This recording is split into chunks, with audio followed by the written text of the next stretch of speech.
All right, let's jump right into this. Welcome to an essential explainer for anyone tracking global geopolitics. And hey, if you're using this for your UPSC revision, you are definitely in the right place. We've got an incredible amount of ground to cover today. We're going to unpack the massive structural shifts coming out of the 16th and 17th BRICS summits in Kazan and Rio de Janeiro. We're looking at a grouping that is fundamentally attempting to reshape global governance and financial architectures, and they're doing it at an unprecedented scale. Here's our roadmap. We'll be looking at the BRICS Plus evolution, the key outcomes from Kazan and Rio, reforming global governance, the financial alternative, India's role as the bridge builder, and finally, India's 2026 vision. Let's get into it. So starting off with part 1, the BRICS Plus evolution. It's pretty amazing when you look at the origin story here. You know, back in 2001, British economist Jim O'Neill coined this simple acronym, BRIC, Brazil, Russia, India, China. By 2009, it actually transformed into a formal political grouping.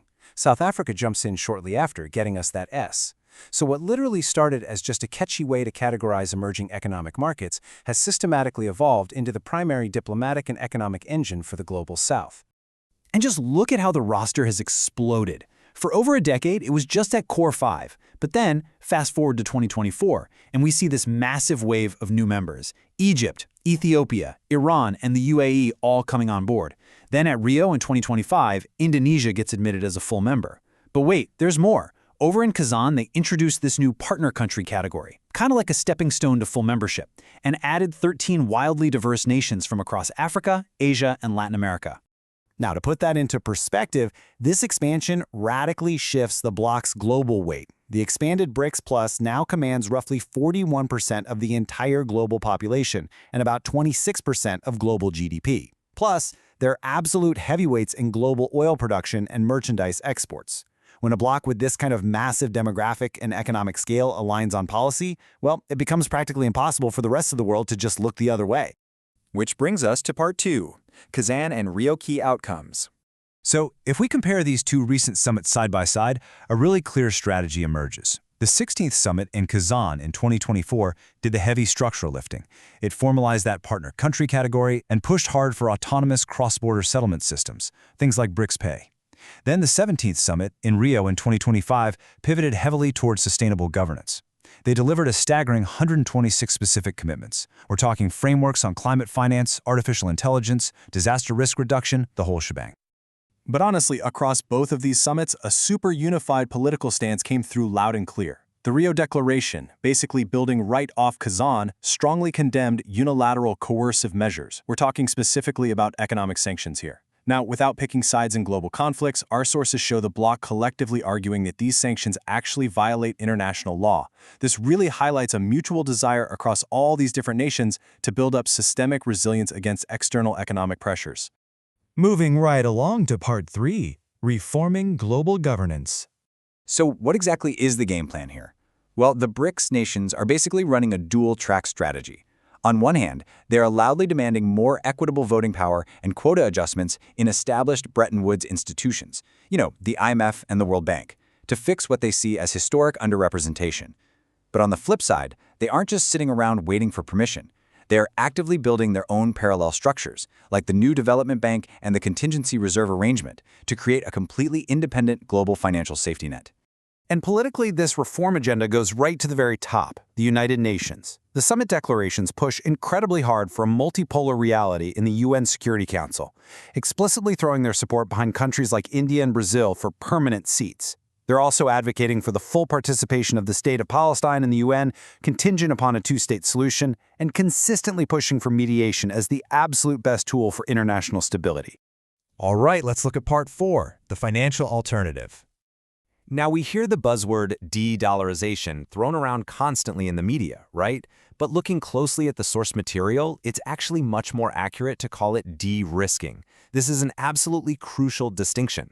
It's not about trying to trigger some sudden overnight collapse of the US dollar. Instead, it's a very practical, gradual shift. These nations simply want to increase trade using their own local currencies. Why? To reduce their exposure to Western financial networks like SWIFT and effectively insulate themselves from the exact kinds of sanctions we were just talking about. So let's get into the actual mechanics of how they're doing this with BRICS Pay. Scheduled to launch in 2026 and coordinated by India's central bank, this is a seriously fascinating system. It doesn't even try to create a brand new currency. Instead, it just links up existing, highly successful national digital networks. Think India's UPI, Brazil's PIX, Russia's SPFS, and China's CIPS. By directly connecting these domestic systems, they can completely bypass SWIFT. We're talking about dropping cross-border transaction costs by an estimated 50 to 60%. And eventually, they even plan to integrate central bank digital currencies right into this framework. Which brings us to Part 5, India as the bridge builder. I absolutely love this quote from the India Foundation Journal because it hits the nail right on the head regarding India's geopolitical posture. It notes that India's most valuable contribution lies in shaping processes rather than prescribing outcomes. Think about it. As an emerging power that's deeply embedded in the existing international system, but also fiercely committed to the global south, India acts as a convener. It provides a stabilizing hand, shaping how the bloc operates, instead of trying to force single outcomes on a massively diverse group of nations. In practice, analysts call this pragmatic multilateralism. Essentially, India anchors the BRICS grouping to its core goals: economic development, digital public infrastructure, and institutional reform. Crucially, they carefully steer the bloc away from morphing into a rigid, anti-Western ideological echo chamber. By doing this, they make sure BRICS remains a highly accessible platform for middle powers who want to hedge their bets without being forced to pick a side. And that perfectly sets up Part 6, India's 2026 presidency vision. You have to notice the brilliant mnemonic India chose for its 2026 theme. They've literally spelled out the acronym to map out their agenda: building for resilience, innovation, cooperation, and sustainability. It's such a clever framework aimed at pushing a humanity-first, people-centric approach, really leaning into the momentum they built during their recent G20 presidency. Under this BRICS banner, India has some massive plans. They intend to export their own domestic successes in digital public infrastructure, like the famous India Stack, to help reduce digital asymmetry across the entire global south. They are also heavily prioritizing responsible AI governance that's actually tailored to the developing world's needs, pushing green finance for the energy transition, and working to build highly resilient, equitable supply chains that can withstand future global shocks. Which leaves us with this final big question. As BRICS Plus rapidly expands its membership, wires together new local currency payment systems, and demands a much louder voice at the head table of global governance, will this vast new architecture actually succeed in sustainably reshaping the world order? Or will the sheer diversity, the bilateral tensions, and the internal contradictions of its growing membership ultimately stall its momentum? Frankly, it's the defining geopolitical question of the next decade, and hopefully you're now fully equipped to follow exactly how it unfolds. Thanks so much for joining us for this explainer.